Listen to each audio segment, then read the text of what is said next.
नमस्कार and welcome you all to DRX mentor. मैं हूं डॉक्टर जयंत और आज की वीडियो में डिस्कस करने वाले हैं रेलवे फार्मेसिस्ट 2019 के नेक्स्ट 10 क्वेश्चन। प्रीवियस वीडियोस में हम डिस्कस कर चुके हैं 20 क्वेश्चंस। यदि आपने वो पार्ट नहीं देखे हैं तो मैं उसकी लिंक डिस्क्रिप्शन में प्रोवाइड करा दूंगा सो दैट आप वहां से जाके देख सकते हैं। चलिए स्टार्ट करते हैं, बट उससे पहले मैं आपसे एक क्वेश्चन पूछूंगा जो कि ऑलरेडी मैंने डिस्क्राइब कर चुका हूँ एक वीडियो में। मैंने आपको बताए थे एंटीडोट की लिस्ट जो कि ऑलरेडी पूछे जा चुके हैं बहुत से फार्मासिस्ट एग्जाम पेपर में।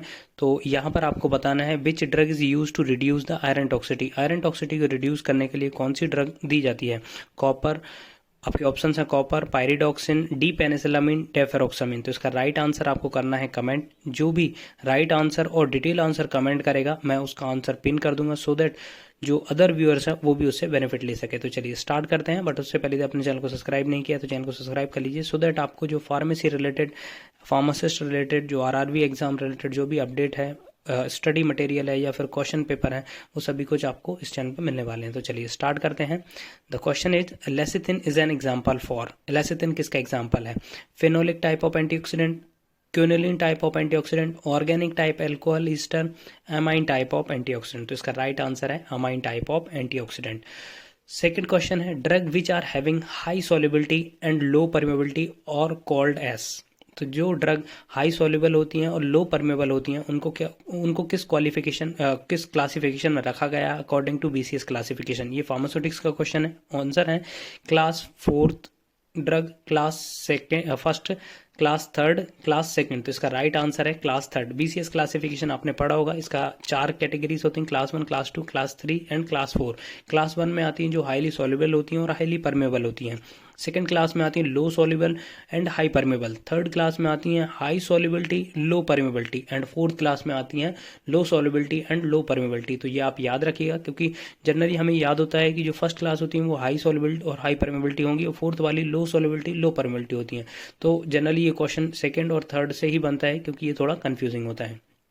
Next question, type third of drug masters file give information about. जो टाइप थर्ड होती है वो किसकी इंफॉर्मेशन देती है? Drug substance, B personal facility, C packaging material and D is excipient. तो इसका राइट आंसर है पैकेजिंग मटेरियल। इसका क्लासिफिकेशन है, इसमें 5 कैटेगरीज हैं। जो फर्स्ट कैटेगरी है वो ऑब्सोलीट कर दी गई, मतलब उसको हटा दिया गया है 2000 सन में, इसको हटा दिया गया था। सेकंड होती है वो रिलेटेड होती है drug substance intermediates and material used in their preparation और ड्रग प्रोडक्ट। थर्ड टाइप जो होती है वो पैकेजिंग मटेरियल टाइप होती है। जो फोर्थ होती है वो होती है एक्सिपिएंट से related, colour and flavour, essence, material used in their preparation. And fifth type होती है एफडीए एक्सेप्टेंस रेफरेंस इंफॉर्मेशन। तो ये आपको याद रखना है, ठीक है। फर्स्ट ऑब्सोल्यूट कर दी गई है, डिसकंटिन्यू हो गई है। Next question, according to the drug and cosmetic act 1940 and 1945 the insulin preparation should be stored at temperature. तो डिफरेंट टाइप के टेम्परेचर्स होते हैं, तो इंसुलिन प्रिपरेशन को किस टेम्परेचर पर स्टोर किया जाता है? 9 to 25, below 1 degree, 2 to 8 and above 25। तो इसका राइट आंसर है बिलो 1 डिग्री। आपने क्लासिफिकेशंस पढ़े होंगे, डिफरेंट टर्म्स होते हैं उनकी कंडीशन में। देखिए आप, जैसे फ्रीज जो टेम्परेचर होता है वो -20 से -10 तक होता है। कोल्ड प्लेस मतलब नॉट एक्सीडिंग 8 डिग्री। रेफ्रिजरेटर होता है 2 to 8 डिग्री। कूल होता है 8 to 15 डिग्री। रूम टेम्परेचर मतलब room temperature prevailing in working area, जो वर्किंग एरिया का टेम्परेचर होता है। कंट्रोल्ड रूम टेम्परेचर का मतलब होता है 20 से 25 डिग्री या फिर 15 से 30 degree.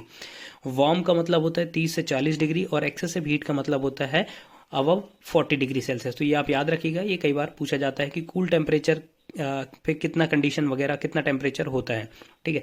Next question is animal is a constituent of. Animal किसका कॉन्स्टिट्यूएंट है? Hair, teeth, nail and bone. इसका राइट आंसर है टीथ का, क्योंकि हेयर और जो नेल होते हैं वो बने होते हैं जनरली केराटिन प्रोटीन के और बोन्स जनरली कैल्शियम और कार्टिलेज की बनी होती हैं, ठीक है। Next question, as per the drug and cosmetic act 1940 and rule 1945 which application form should be use to grant a licence for manufacturing of Ayurvedic and Unani drugs. तो इसका राइट आंसर, ये ज्यूरिस्प्रूडेंस का क्वेश्चन है, इसका राइट आंसर है 24D।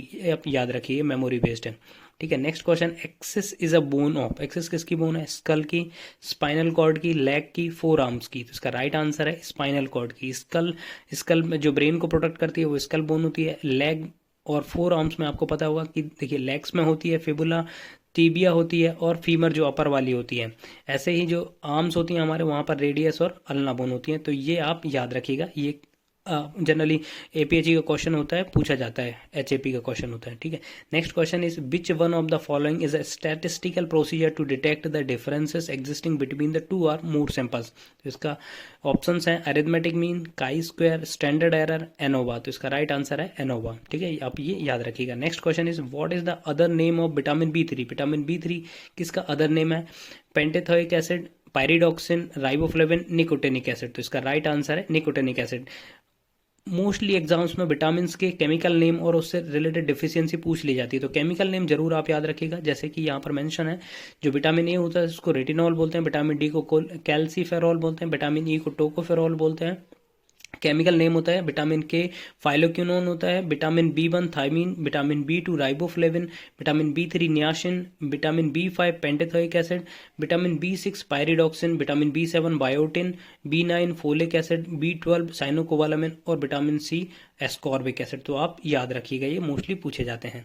Next question is sodium fluoride is use to prevent. Sodium fluoride किसको prevent करने के लिए यूज किया जाता है? अल्सर को, डेंड्रफ को, डेंटल कैरीज को, स्किन प्रॉब्लम्स को। इसका राइट आंसर है डेंटल कैरीज को। आपने ऐड वगैरह में देखा होगा, क्लोराइड वगैरह की जो कोलगेट की ऐड आती है उसमें भी बताते हैं, ठीक है। तो डेंटल कैरीज के लिए सोडियम फ्लोराइड यूज किया जाता है। अल्सर के लिए तो बहुत सारी ड्रग हैं, आपने देखा होगा, पूरा क्लासिफिकेशन है। जैसे प्रोटॉन पंप इनहिबिटर आता है, H2 ब्लॉकर्स आता है, एंटीकोलिनर्जिक्स आता है, एंटासिड्स आते हैं, यहाँ पर अल्सर प्रोटेक्टिव एजेंट्स आते हैं। अल्सर प्रोटेक्टिव एजेंट्स में सुक्रालफेट और CBS वगैरह आते हैं। डेंड्रफ वगैरह के लिए जनरली केटाकोनाजोल यूज़ की जाती है। स्किन प्रॉब्लम के लिए, यदि वो फंगल इन्फेक्शन है तो उसके लिए एंटी फंगल ड्रग यूज़ की जाती हैं। आई होप ये इन्फॉर्मेशन आपको अच्छी लगी होगी। अच्छी लगी तो प्लीज़ सब्सक्राइब करिए, वीडियो को लाइक करिए, शेयर करें, कमेंट करिए। Thank you.